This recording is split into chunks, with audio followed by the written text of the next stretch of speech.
लंबी तान के सोचो, अब उसी दिन उठना जिस दिन मैं बारात लेकर आऊँगा। एमबी, मैं मजाक नहीं कर रही, सब कुछ सच ही बताया है। नाजी, मैं भी कोई मजाक नहीं कर रहा, I am quite serious about it. Okay, फिर मैं अब तुमसे बारात वाले दिन ही मिलूंगी। अल्लाह हाफिज।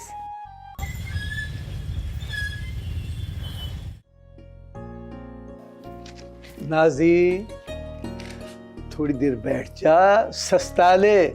तेरे इस तरह चक्कर लगाने से उसने आ तो जाना नहीं है, और क्या पता वो आज आता भी है कि नहीं। अब्बू जी, ये वैन वाले ने बहुत तंग किया हुआ है।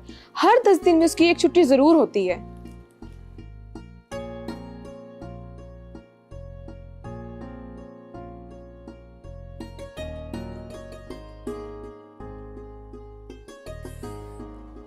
हेलो शुमाइला, कहाँ हो तुम? यूनिवर्सिटी से बोल रही हो?